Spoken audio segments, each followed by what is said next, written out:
Alright, also with the 10th anniversary of Dokkan rapidly approaching, we actually do know the start time for the 10th anniversary banners, at least for the most part, right? We know when the sales are dropping and when a bunch of stuff is actually coming out, and that's thanks to Global, funny enough. Global sometimes leaves, like, I guess, little hints or scripts in the data that kind of gives us an idea of what's going on. So in this video, we're going to go over when the banners are dropping. Of course, that's the most important thing. And then we're also going to be talking about what this live stream will be and all the content that's been announced the past few days, because there's actually been a lot of stuff. So kind of like a conglomerate of like just a bunch of different things regarding the 10th anniversary that I haven't really felt the need to cover in like separate like 2-minute videos or something, right? So what else happened right here? Again, we had the 10th anniversary live stream confirmed to us on the 28th, which only further pushed the theory of when the anniversary banners drop. And if you take a look here, Rick found this in about a week-ish ago. On both Global and JP, the countdown image on the home screen is scheduled to end on January 28th at 1 p.m. Pacific time, 4 p.m. Eastern time, 2100 GMT, 2200 CET, which is I believe Central European time, and then on 6 a.m. on the 29th in Japan. So essentially, with all of this ending during the countdown celebration on the 28th, again, that's very, very interesting to see, because if we go ahead and take a look here, right now on the 26th, we're still technically 3 days away. Later tonight, we'll get the, 2 days away, and then we'll get 1 day away, and then obviously the anniversary would technically officially start later that evening. But it seems like the banners are going to drop before the actual countdown would end and be just the actual countdown itself, and with all the events and things like that. So it seems like at this time it's very likely that the banners might drop. Now again, Rick does point out these times are very unusual, basically times we haven't seen since like 2017, 2018. If you take a look here, for the global version of the second anniversary, actually, no, this is the JP version for the second anniversary.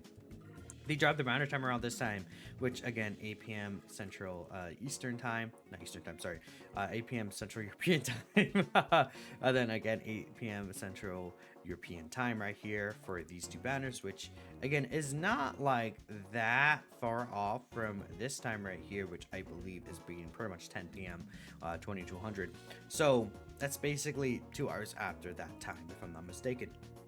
Which, I think this is a good time for just generally the entire player base, because besides Japan, it's like still like early-ish in the morning, but I don't think it's like a mega unreasonable time, especially if you don't sleep in until like 12 like someone like me would. But I think this is a good time, honestly, for these banners to drop.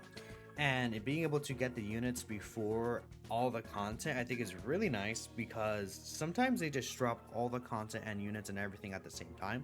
I think this just gives some breathing space for that, which is really nice. Another thing that really points to this is, if we take a look here, Dokkan did mention Rick found this out as well. The next set of sales are available at that exact same time on the 28th. And I think that's even more evidence about the banners actually dropping at that time, rather than just, the countdown celebration image ending, because the countdown celebration image could end and then we can get some of the anniversary content, but that doesn't necessarily confirm the banner will drop. Well, more so right here, it seems like the sales will be available at this time, which, they will always drop a banner with sales. Sometimes the sales will drop a little early, sure, but a lot of times during anniversary and these big major celebrations, the actual sales drop with the banners, and then they're like, go ahead, go crazy, right? Maybe the sales drop and then the banners drop an hour later. That's also possible.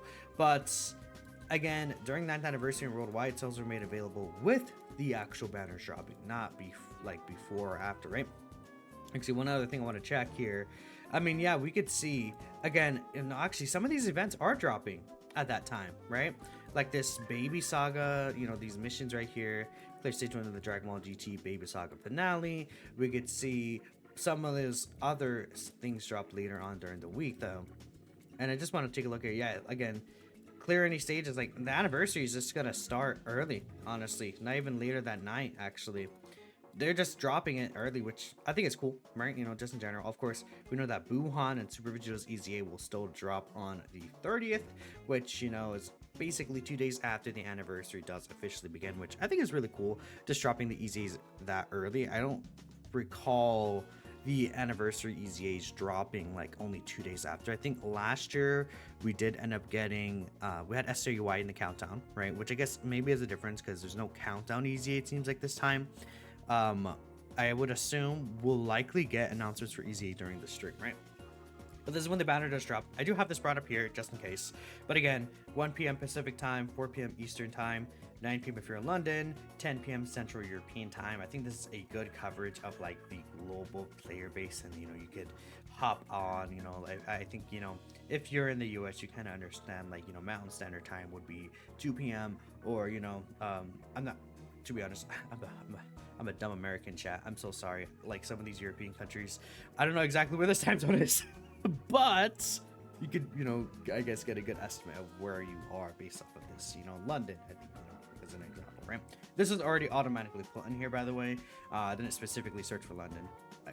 Yeah. You know, London is cool. Maybe I'll visit London, you know, but that's off topic. Anyways, let's talk about the actual live stream. So this is the 9th anniversary part 1 live stream here, and we got a lot of things revealed to us during this stream. I mean, they started off with like having the arts in the background. We already saw that, you know, we have the LR Super Saiyan 4 Goku, Blue Evolution Vegeta, and then the fusing Super Vegeta. In fact, let me actually go up and bring this here just so we can have this up. You see my face right there, which is funny. And here are the new characters, just so I could have it up on the screen, please. Okay, well, they're not gonna show it again, I guess. Right here, these are the characters that are coming, right? Which, you know, dude, Super Saiyan, that again, I think something people keep forgetting is that it's like this guy does transport. Hopefully the transformation condition is not that bad, but essentially, again, to kind of wrap things up, we got a lot of stuff during the actual reveal. We saw the actual free-to-play characters, the free-to-play SSRs. We saw, you know, this is a Sleepy Beerus that got his UR. Whatever character gets the UR will, of course, be the character that will become an LR. Now, if you guys aren't aware, it looks like the Goten and Trunks are probably going to be the LR, just because they'll likely have the new tag mechanic, which will let them, you know, tag back and forth, and then they'll likely fuse, just like the Part 1 Anniversary LR Super Vegito, which is really cool. And we'll get a support, you know, not a support memory event, an orb event. I would assume it would be for like the new categories. Would make a lot of sense to me. I do think the Part 1 characters will lead those new categories. Put in Supreme Battle Spectacle. This was already announced, I believe, at the time of this live stream. We did again go ahead and see that they announced this another Spring Magnificent Battle, Gathering of Super Warriors Edition, right? And, you know, as they go on, they will keep revealing stuff. Then eventually we got the full kits of the characters. We got, you know, their animations and things like that, which is really cool. And we got the same thing for Gogeta. Then near the end, they just announced some like campaign for GP, but we also got the banners revealed to us. Now, I did make a video talking about the 10th anniversary banners already. If you want to know who's likely going to be there, feel free to go ahead and check out that video. But, you know, we do know that they will reveal the banners and they'll let us know, hey, this is when the banners are dropping, which will likely be the same thing, right? You know, again, this stream was on the 27th, which is a little earlier compared to what this year is going to be, but I think they're going to drop the banner on the same day, right? I think that's kind of the intention behind it, to like be like, oh yeah, the banners are going to drop like soon. Dude, that zoom in was kind of crazy. But yeah, I mean, looking back over here, right, we could see that there are these different events that are being announced, right? It's Supreme Magnificent Battle. This is really cool. We've seen a lot of this in the data, right? So we kind of know what's coming for this. This we already saw a bit in the data as well. We have the 1st anniversary stages and the 2nd anniversary stages, right? So we saw the type of new equips that they're getting, which is basically just different type of equips with stronger defense equips and things like that. So I think that's really cool. And it seems like this year the part 2 Alars are actually going to be also getting equips. I would assume a reason for that is probably because like this cow can Goku again, and the grading Vegeta will get easy A's, so giving them skill orbs will be very cool. The 7th anniversary Alars will of course likely get easy A's too. So it'll be interesting to see what these skill orbs look like. I mean, what if they're like really, really good? But you know, I don't know. They're not gonna be good enough to make like LR Baby like relevant. You know, it's just a nice thing to have.